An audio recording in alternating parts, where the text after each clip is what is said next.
ఐబొమ్మ. ఈ పేరు తెలియని తెలుగు సినిమా ప్రేక్షకులు ఉండరేమో. ఈ మధ్యకాలంలో ఆ పైరసీ సైట్ నిర్వాహకుడు ఇమ్మడి రవి అరెస్ట్ అయ్యాడన్న వార్త పెద్ద సంచలనమే సృష్టించింది. ఇండస్ట్రీ అంతా ఊపిరి పీల్చుకుంది. ఇప్పుడు చాలామంది అనుకుంటున్నది ఇదేగా, ఒక్క అరెస్టుతో మొత్తం పైరసీ సమస్యే తీరిపోయిందని, ఇక కథ కంచికి చేరినట్టేనని అనుకుంటున్నారు.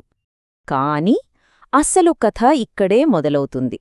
ఈ అరెస్టు వార్తల వెనుక మనం గమనించని, కాస్త షాకింగ్గా ఉండే మరో కోణం ఉంది. సరే, ఈ అరెస్ట్ హడావిడిలో మీడియాగాని, ఇండస్ట్రీగాని ఎవరూ అడగటానికి కొంచెం ఇబ్బంది పడే ఒక ప్రశ్న ఉంది. ఒక్కసారి ఆలోచిద్దాం. నెట్ఫ్లిక్స్, అమెజాన్ ప్రైమ్ ఇవన్నీ కోట్ల రూపాయల సెక్యూరిటీ ఉండే డిజిటల్ ఖజానాలు. మరి అలాంటి చోట ఒకే ఒక్క వ్యక్తి ఇంత ఈజీగా ఎలా దోపిడీ చేయగలిగాడు? మనం దృష్టి పెట్టాల్సింది దొంగమీద కాదు, ఆ ఖజానా తాళం అంత తేలిగ్గా ఎలా దొరికింది అన్నదానిమీద. అంటే సాధారణంగా మనందరి మైండ్లో ఒక ఫీలింగ్ ఉంటుందన్నమాట ఈ పెద్ద స్ట్రీమింగ్ సర్వీసుల సెక్యూరిటీ గురించి. మనమేమనుకుంటామంటే, నెట్ఫ్లిక్స్ లేదా ప్రైమ్ని హ్యాక్ చెయ్యాలంటే అబ్బో అదేదో మిషన్ ఇంపాసిబుల్ సినిమాలో లాగా చాలా పెద్ద హ్యాకింగ్ స్కిల్స్ ఉండాలి అనుకుంటాం. అది అభేద్యమైన ఒక డిజిటల్ కోట అని ఊహించుకుంటాం. అయితే అసలు వాస్తవం మన ఊహకు చాలా దూరంలో ఉంది. ఆ డిజిటల్ కోటకి చాలా లొసుగులున్నాయి. ఈ ప్లాట్ఫామ్స్ అన్నీ వాడే ఒక కామన్ సెక్యూరిటీ సిస్టమ్ ఉంది. దాని పేరే వైడ్వైన్. ఇది ఒక రకమైన డిజిటల్ లాక్ అన్నమాట. సినిమాలు డౌన్లోడ్ అవ్వకుండా ఆపడం దీని పని. కాని ప్రతి తాళానికి ఒక బలహీనత ఉన్నట్టే దీనిక్కూడా ఒక వీక్నెస్ ఉంది. సో పైరేట్లేం చేస్తారంటే, ఫస్ట్ వాళ్ల కంప్యూటర్ని ఏదో ఒక సెక్యూర్డ్ ఫోన్లాగా సిస్టమ్ని నమ్మిస్తారు. ఇంకేముంది, సర్వర్ పాపం మోసపోయి సినిమాను ప్లే చేయడానికి కావలసిన ఒరిజినల్ కీని వీళ్ల చేతికే ఇస్తుంది. ఒక్కసారి కీ దొరికిందంటే ఇంక స్క్రీన్ రికార్డింగ్ లాంటివెందుకు, ఏకంగా ఒరిజినల్ ఫైల్నే డౌన్లోడ్ చేసేస్తారు. ఇదెలా ఉందంటే, మనం బ్యాంకుకు వెళ్ళి ఒక నకిలీ మీసం పెట్టుకుని ఏమండి ఖజానా తాళం ఇవ్వండి అని అడిగితే ఆ మేనేజర్ మన వేషం చూసి ఓ మీరు నమ్మకమైన వాళ్లే అని తాళం చేతికిచ్చినట్టు ఉంటుంది. నమ్మడానికి కష్టంగా ఉన్నా నిజమదే. సరే, ఇది సాఫ్ట్వేర్ సంగతి. కానీ ఇక్కడితో అయిపోలేదు. హార్డ్వేర్లోనూ ఒక పెద్ద లొసుగుంది. దాన్ని అనలాగ్ హోల్ అంటారు.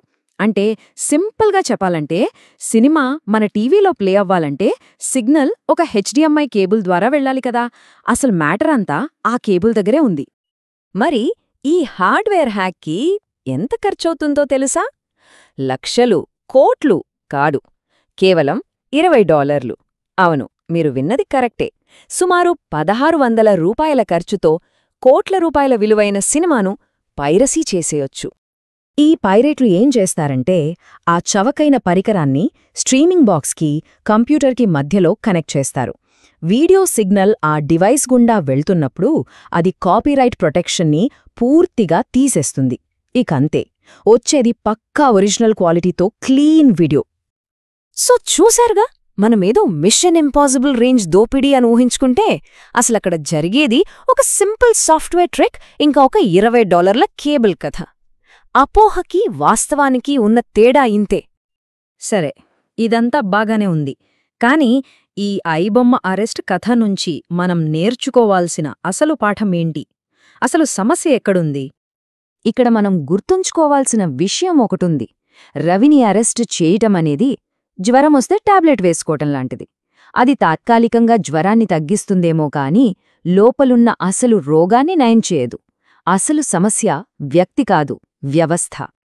ఎందుకంటే ఈ సెక్యూరిటీలో ఉన్న ప్రాథమిక లోపాలు సరిచేయనంతకాలం ఇది వాకమోల్ ఆటలాగే ఉంటుంది. అంటే ఒక తలని కొడితే ఇంకో తల పైకిలేస్తుంది. ఒక పైరెట్ని పట్టుకుంటే రేపు ఇంకో పైరెట్ పుట్టుకొస్తాడు. నిజం చెప్పాలంటే కొంచెం టెక్నాలజీ తెలిసిన ఒక టీనేజర్ కూడా ఈ సెక్యూరిటీని బ్రేక్ చేయగలడు. కాబట్టి చివరిగా ఒకటే ప్రశ్న. దొంగను పట్టుకుని జైల్లో పెట్టాం, చాలా సంతోషం. కానీ ఇంత పెద్ద చిల్లులు పరిన ఈ ఓడను, అంటే ఈ $1 బిలియన్ స్ట్రీమింగ్ ప్లాట్ఫామ్లను ఎవరు బాగుచేస్తారు? ఆ బాధ్యత ఎవరిది? ఇది ఆలోచించాల్సిన అసలు విషయం.